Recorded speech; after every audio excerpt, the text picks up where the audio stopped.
उमर, आपकी राय सबसे पहले जानना चाहूँगी, क्या आपके लिए भी ये फैसला एक्सपेक्टेड था? जैसे बहुत सारे लोग अपनी राय का इजहार कर रहे हैं, उनको लगता था जिस तरीके से सज़ा हुई इलेक्शन से एक हफ्ते पहले इसको टर्नओवर होना ही था, या फिर आपके लिए आज कुछ सरप्राइजिंग था? अलीना, मेरे लिए ये फैसला एक्सपेक्टेड नहीं था। अच्छा। जो जिस अंदाज में पहले ट्रायल चलाया गया उस पर बात हो सकती है, जितनी उसमें उजरत दिखाई गई उस पर बात हो सकती है, जो एक पॉलिटिकल मोटिवेशन था उस पर भी बात हो सकती है। मैं नहीं समझता कि हुकूमत इसको प्योरली एक मेरिट पर या एक कानूनी केस के तौर पे उसको केस को चला रही थी। हुकूमत की नीयत भी ठीक नहीं थी, ये पॉलिटिकली मोटिवेटेड है, ये बात दुरुस्त है। और ना ही इमरान खान की नीयत ठीक थी कि जब वो साइफर को केस बना रहे थे, नीयत उनकी भी ठीक नहीं थी, यानी कि उसमें भी बदनीति शामिल थी। अब ये है कि ये केस जो है ना, ये क्रिमिनल नेचर का केस है, ये फौजदारी केस है। इसमें नियतों पर ही सिर्फ इन्हिसार नहीं किया जाता जी, चूंकि नीयत ठीक नहीं थी तो इसलिए जो है इसका केस का फैसला हमने उस अंदाज में करना है कि कोई मैलिफाइड इंटेंशन थी, ऐसा नहीं होता। आपने जो भी करना होता है ना, उसको एक एविडेंस की बुनियाद पे करना है ना। इस केस में इस पर भी बात हो सकती है कि क्या उनकी सजा जो है इमरान खान की वो 10 साल बनती थी या नहीं बनती थी। उसमें एविडेंस मौजूद थी 10 साल के लिए, लेकिन आप ये कह सकते हैं उस पर एक इस चीज का इख्तिलाफ हो सकता है कि जितनी होनी चाहिए थी उससे कम थी। ठीक है, यानी कि वो ये था जी कि इससे हमारे मुल्क के ताल्लुकात पर बुरा असर पड़ा है, या कोई जो दुश्मन ममालिक है उनको इसका फायदा हुआ है। इसकी ये तशरीहात हैं, हुकूमत की अपनी तशरीहात हैं, अदालत का अपना अंदाज है सोचने का, जो पीटीआई का एक अपना अंदाज है, उस पर भी हो सकता है। लेकिन ये मुकम्मल तौर पे बरियत वाला जो फैसला है ना, ये मेरे लिए अलबत्ता इस पर इसने मुझे चौंकाया है। अब मैं जब ये फैसला आता है, इसका तफसीली फैसला आएगा, तो फिर हम देखेंगे कि उसमें उन्होंने क्या वजूहात बनाई हैं। जो बरियत वाला फैसला है, मुझे इसलिए इसने सरप्राइज किया है कि उसमें सिर्फ ये नहीं था कि इससे हमारे ताल्लुकात खराब हुए हैं या इस तरह का, इसमें ये चीज तो शामिल थी कि एक आपके पास एक क्लासिफाइड डॉक्यूमेंट है और उसको हैंडल करने का एक तरीका है, आप उसको मिस हैंडल नहीं कर सकते। आप ये नहीं है कि आप जिधर जी चाहे फेंक दें या जिधर जी चाहे आप दिखा दें, या वो आपको जाते हैं तो उसमें वो वापस भी आपने करना होता है। ये वाला डॉक्यूमेंट इसमें ये चीज एस्टेब्लिश है जिसमें इमरान खान खुद कह रहा है कि मैंने वो वापस नहीं किया, यानी कि वो कई जगह आपने वो बातें कर चुके हैं। इसके अलावा उनके प्रिंसिपल सेक्रेटरी जो हैं वो ये बात कर रहे हैं कि उन्होंने वापस नहीं किया। इस पर जो वजारत खारजा है, उनका जो एक रिकॉर्ड, जिसके पास रिकॉर्ड कीपर होता है कि उससे ये साइफर जब वापस आता है तो उसने सबको डिस्ट्रॉय करना होता है। तो एक साइफर जो रह गया था, जो उसके पास नहीं पहुंचा, वो इमरान खान का था, वो भी कह रहा है। अब अगर कोई और ज्यादा नहीं, यानी कि ये 2-3 मुख्तलिफ किस्म की ऑफेंसेस थी कि जिसमें यह है कि आप उसको हैंडल नहीं किया या आपने उसको जो है वापस नहीं किया, यानी कि उस पर 2-2 साल की सजा बनती है। मैं कहता हूं कि आप 6 साल की ना करें कि जी वो it has not been handled with care, या कोई जी इन्होंने वापस नहीं किया, आप उसको एक ही समझ लें, आप 3 ऑफेंस को एक ही तसव्वुर कर लें, तो फिर भी उनकी 2 साल तो रहनी थी हर सूरत में।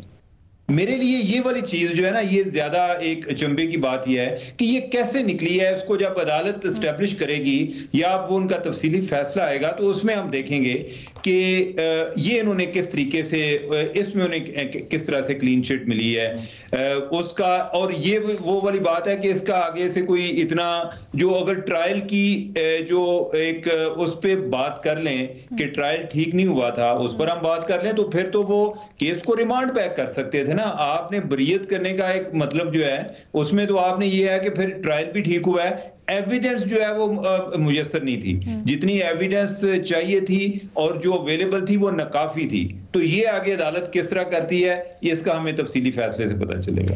अच्छा, जो आप बात कह रहे हैं उसमें एक चीज़ ये भी काबिल गौर कि जब साइफर का मामला आया तो ये भी बात छिड़ी कि साइफर है कहाँ, वो दिखाया तो जाए या फिर ऑन रिकॉर्ड लाया जाए। जो इमरान खान के वकील हैं सलमान सफ्दर, उन्होंने ख़ास तौर पे ये कहा कि जी पहले इसको रिकॉर्ड पे तो लेके आए, लेकिन प्रोसिक्यूशन ने बार बार कहा जी हम इस तरह रिकॉर्ड पर नहीं ला सकते। हालांकि ये भी हो सकता था, वो कहते कि सर आप इन कैमरा कर दें, जो आज हुकूमती नुमाइंदे ने कहा कि सर समात इन कैमरा कर दें, वो उल्टा उसके ऊपर ले आए कि यहाँ पर मेरिट पर बात नहीं हो सकती। कहीं ना कहीं प्रोसिक्यूशन में भी लैप्स था, सही तरह से मुकदमे को डिफेंड नहीं कर पाए। देखिए ये भी होगा, लेकिन आपको ये भी याद होगा कि इससे पहले ये काफी बात होती रही और इस्लामाबाद हाई कोर्ट में ये आता रहा, मामला टेकअप होता रहा कि इसको इन कैमरा किया जाए। जो ट्रायल कोर्ट की प्रोसीडिंग है उसको इन कैमरा किया जाए कि इसमें एक क्लासिफाइड इंफॉर्मेशन की बात है। तो उस टाइम जो है, उस टाइम भी हाई कोर्ट नहीं मानती थी। अब मुझे नहीं आइडिया कि इस दफा उन्होंने जो प्रोसिक्यूशन ने क्या स्टैंड लिया है, मेरे तो नॉलेज में नहीं है, लेकिन अगर आपको पहले ही पता हो, हाई कोर्ट के माइंड का पहले आइडिया हो, तो उसमें ये भी उनके ख्याल हो सकता है कि अभी दोबारा इस पर बहस करने की क्या फायदा है कि उन्होंने ऑलरेडी इस पर एक फैसला दे चुके हैं। ठीक है बेनजीर, क्या आपके लिए भी ये अचंभे की बात थी कि बरी ही कर दिया केस से, दोनों को रिमांड बैक किया जाना चाहिए था, कौमी सलामती का मामला था? अलीना, ये जो साइफर के केस का वाक़या है, ये जो केस है अलीना, देखिए हम देख रहे हैं कि एक के बाद एक पीटीआई को और इमरान खान साहब को केसेस में या तो रिलीफ मिल रहा है बेल की सूरत में, या फिर उनको बरी किया जा रहा है। अब यहाँ पे जो हुकूमत है वो प्रेस कॉन्फ्रेंस करती है और कहती है ये जो अदलिया है, ये जो जजेस हैं, ये सिर्फ पीटीआई को रिलीफ देते हैं और ये सज़ाएँ नहीं देते। 9 मई के केसेस पड़े हुए हैं, उनमें सज़ाएँ क्यों नहीं दी जा रही? उसका बड़ा सिंपल सा रीज़न है अलीना, और वो हम बार बार केसेस में देखते हैं। प्रोसिक्यूशन कमज़ोर है, आप केसेस लड़ ही नहीं पाते जब आप अदालत जाते हैं। आप जिन सबूत का हमें कहते हैं वो ठोस सबूत मौजूद हैं, वो आप अदालत के सामने रखते ही नहीं है, क्योंकि आपका फोकस होता है सज़ा देने पे। आपका फोकस नहीं होता कि आप इंक्वायरी करें, एक जेन्युइन इंक्वायरी करें, एक मजबूत केस बनाएं और फिर अदालतों में लेके जाएं। लेकिन फिर आप कहते हैं ये अदालतें जो है ये रिलीफ दे देती हैं, प्रोसिक्यूशन की कोई बात ही नहीं करता। अब जब ये केस गया, यही केस साइफर वाला, सुप्रीम कोर्ट गया और वहाँ पे इमरान खान की बेल की बात हो रही थी जो उनको मिली उस वक्त, तो सुप्रीम कोर्ट ने भी इसके अंदर लूप होल्स ढूंढे और उन्होंने कहा कि ठीक है इसकी तहकीकात होनी चाहिए, लेकिन ये जिस सेक्शन के तहत आप सज़ा दे रहे हैं, सेक्शन 5 ऑफिशियल सीक्रेट एक्ट का, मुझे एग्जैक्ट वो याद नहीं है ए था या डी था, उसमें तो लिखा हुआ है कि एक 14 साल या 10 साल की सज़ा तब होगी अगर एक शख्स जो है एक सीक्रेट डॉक्यूमेंट किसी और मुल्क को फ़ायदा पहुंचाने के लिए पब्लिक करे। यहाँ और फिर सुप्रीम कोर्ट लिखती है कि यहाँ पे कोई इंक्रिमिनेटिंग सबूत ही नहीं आप ला सके ये साबित करने के लिए कि इमरान खान ने ये डॉक्यूमेंट पब्लिक किया किसी और मुल्क को फ़ायदा पहुँचाने के लिए। तो एक तरह से वो कह रहे थे कि ये पर्टिकुलर सेक्शन अट्रैक्ट ही नहीं होता जिस सेक्शन के तहत आपने उनको सज़ा दी। अच्छा, इस्लामाबाद हाई कोर्ट में भी कुछ इसी किस्म की बात हुई कि चीफ जस्टिस साहब ने भी कहा कि एक डॉक्यूमेंट जो हमने देखा ही नहीं, हमें पता ही नहीं उसमें क्या है, उसमें हम सख्त से सख्त सज़ा कैसे दे सकते हैं। दूसरी चीज़ जो आज़म खान साहब की बात हुई वो मुझे बड़ी इंटरेस्टिंग लगी। अदालत में ये बात हुई कि आज़म खान जो थे तब प्रिंसिपल सेक्रेटरी थे, उनकी जिम्मेदारी थी कि वो साइफर लेके इमरान खान जो तब वज़ीर आज़म थे उनको दें। जब साइफर गुम हो गया या इमरान खान ने वापस नहीं किया तो आज़म खान ने उसको रिपोर्ट क्यों नहीं किया या उनके खिलाफ क्यों नहीं केस बना नेग्लिजेंस का। और उस पर उन्होंने ये भी पूछा, अदालत में पूछा गया कि मिनिस्ट्री ऑफ फॉरेन अफेयर्स ने क्या कोई नोटिस भेजा कि हमें साइफर नहीं मिला, या उन्होंने कोई इंटरनल तहकीकात की कि वो साइफर किधर चला गया। तो आज़म खान को आपने विटनेस बना दिया, उनके खिलाफ कोई केस नहीं बनाया। एक और सवाल मेरी तरफ से, क्योंकि यहाँ अदालत में नहीं पूछा गया लेकिन मुझे ये सवाल बड़ा तंग कर रहा है। एक और शख्स हैं जो बार बार कह रहे हैं कि मैंने भी इमरान खान के साथ बैठ के साइफर डिस्कस किया था और मैंने ही इमरान खान को बताया था साइफर के बारे में, वो थे जनरल रिटायर्ड बाजवा।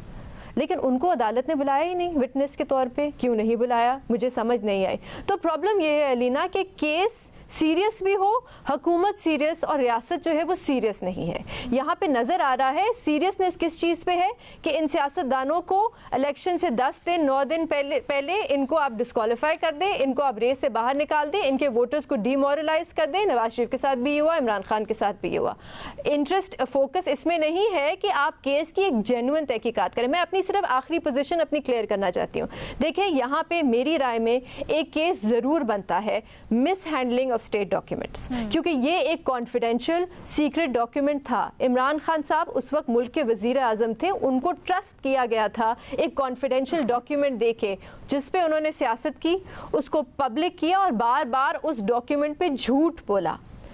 तो यहाँ पे कोई ना कोई केस ज़रूर बनता है, तहकीकात ज़रूर होनी चाहिए। अब वो 10 साल का केस बनता है, 5 साल का, 2 साल का, मुझे नहीं पता, लेकिन तहकीकात एक जेन्युइन तहकीकात होनी चाहिए थी। लेकिन अब सियासी तौर पे तो चले इसके ऊपर बाद में आते, पहले इनिशियल सबके कमेंट्स